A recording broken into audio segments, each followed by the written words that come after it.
C'était pas pareil dans mes souvenirs. Salut à tous, c'est Xavier, bienvenue sur Watch Mojo français. Aujourd'hui on se retrouve pour le top 10 des éléments qui changent dans Ça, chapitre 2. Pour cette liste, on va passer en revue les différences entre le livre de Stephen King de 1986, la mini-série de 1990 et le blockbuster de 2017. Vous n'avez pas vu ou lu les œuvres qu'on a mentionnées et vous regardez cette vidéo? Bah, il y aura de bons gros spoilers des familles. For 27 years, I dreamt of you. I've missed you. Numéro 10, les ratés qui oublient.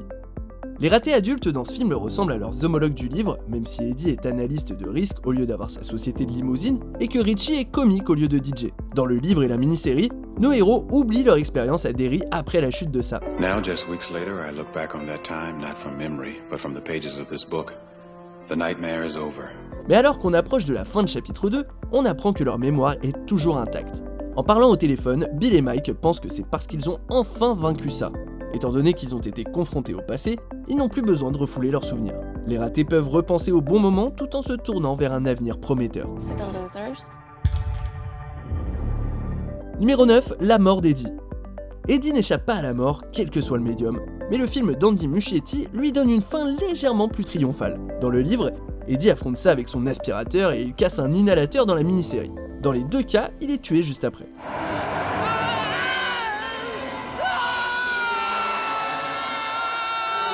Avant le combat de fin dans chapitre 2, Bev, qui a laissé son lance-pierre, donne à Eddie une sorte de lance. Pensant qu'elle peut causer des dégâts mortels, Eddie arrive à soumettre le monstre pendant quelques temps. Mais le pauvre Eddie se réjouit trop tôt cependant, puisque Sa l'empale à son tour.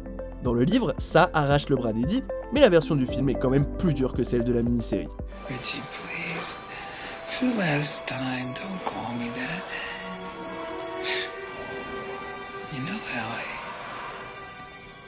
Numéro 8, la culpabilité de Bill est plus présente. Bill porte en lui une énorme culpabilité à cause de la mort de son petit frère, mais ce sentiment a l'air de le dévorer dans le chapitre 2. You lied. And I died. Bill se sent responsable étant donné qu'il n'était pas vraiment malade ce jour-là, et pense qu'il aurait pu jouer avec lui et éviter la tragédie. La plus grande différence entre le film et l'œuvre originale est le Palais des Glaces, où Bill tente d'empêcher ça de prendre la vie d'un autre petit garçon. Quand Bill échoue, il est forcé de revivre la perte de son petit ref. Lorsqu'il a parlé de cette nouvelle scène avec Entertainment Weekly, l'acteur James McAvoy a dit qu'il sentait qu'il manquait une partie de l'histoire de Bill, et Muschietti a écrit la séquence qui n'était pas dans le script à la base. Numéro 7, la tempête. Si Sa et Derry sont interconnectés, cette idée est approfondie dans le livre. Quand Sa est vaincu pour de bon, l'une des pires tempêtes de l'histoire du Maine s'abat sur Derry. Le centre-ville est complètement détruit, et Mike déduit que comme Sa est enfin vaincu, Derry est mis sur la touche également. La tempête n'a pas été reprise dans la mini-série ni dans le film. Vu à quel point la fin du film était grandiloquente, je me doute qu'il n'y avait plus de budget pour un désastre à la Roland Emmerich. Et même si c'était le cas, détruire toute la ville aurait sûrement été un poil excessif. La destruction des souterrains du puits était largement suffisante pour faire passer le message. Numéro 6, l'hospitalisation de Mike. Malgré le fait que le gang se réunisse entièrement grâce à lui, Mike tire la courte paille dans le livre et la mini-série vers la fin de l'acte final. Servant de pion à ça, Henry Bowers, interné à l'asile, s'échappe et saute sur Mike qu'il attaque avec sa lame préférée. Si Mike parvient à écarter Henry, il est gravement blessé et doit être hospitalisé.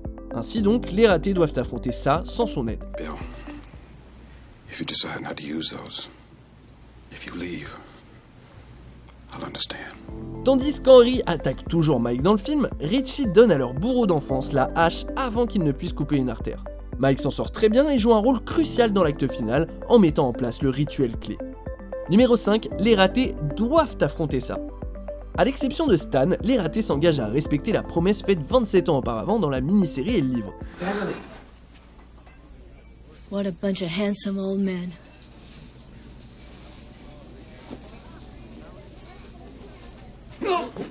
Dans le film, tout le monde à part Mike est prêt à s'enfuir peu de temps après s'être réunis. Mais il s'avère que les ratés n'ont pas d'autre choix que d'affronter ça. Avant d'apprendre la façon dont Stan est mort, Bev savait déjà qu'il s'était suicidé dans sa baignoire. Quand Bev a vu les lumières mortes enfant, elle a vu la mort de Stan, mais également celle de toute la bande.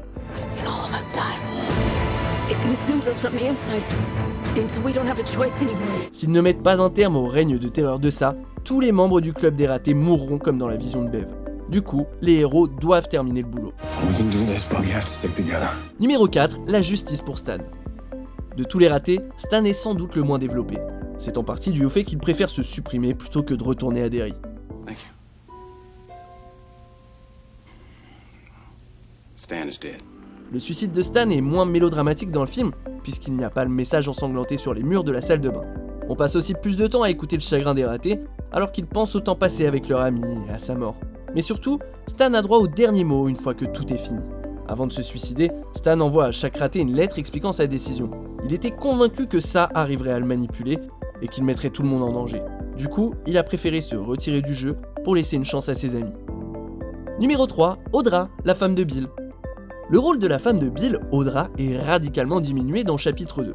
Dans le livre, Audra suit son mari à Derry, où elle est kidnappée par Tom Regan sous l'influence de ça. Les ratés la tirent du repère de ça, mais elle reste dans un état catatonique. Heureusement, il ne faut pas plus qu'une virée en vélo pour lui rafraîchir la mémoire. La mini-série reste majoritairement fidèle à l'arc narratif d'Audra, même si ça la capture directement au lieu d'utiliser Tom comme intermédiaire. Don't you want it? Don't you want it?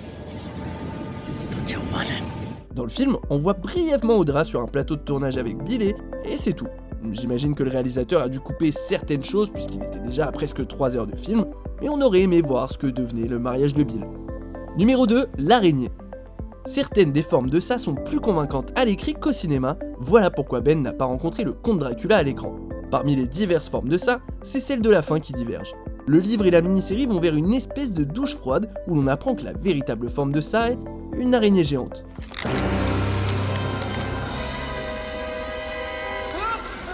Mais dans le chapitre 2, Bill apprend qu'il écrit de bons livres avec une fin stupide. On peut pas s'empêcher de voir une référence à l'œuvre d'origine et à l'araignée qui a divisé le public. Au lieu de l'enlever, le film trouve un compromis en ajoutant des membres arachnéens au corps de ça, devenu géant. Du coup, on ignore si c'est sa forme originale ou non. On arrive presque à la fin. N'oubliez pas que nous publions de nouvelles vidéos chaque jour, alors abonnez-vous et cliquez sur la cloche pour ne rien rater, et pensez à activer les notifications dans vos paramètres sur portable. Numéro 1, Maturin.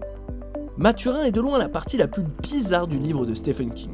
Il s'agit d'une ancienne tortue géante qui donne à Bill des conseils pour l'aider durant le rituel de Chud. Maturin a été cantonné aux easter eggs durant le chapitre 1, et sans surprise, la tortue est absente du chapitre 2. Au lieu de ça, Mike découvre un rituel clé permettant d'arrêter ça.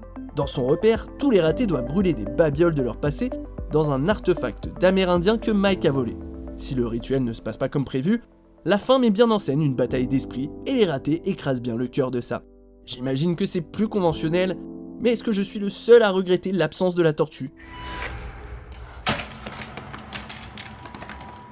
Vous êtes d'accord avec notre sélection ? Dites-le moi en commentaire et checkez cette autre super vidéo de Watch Mojo français.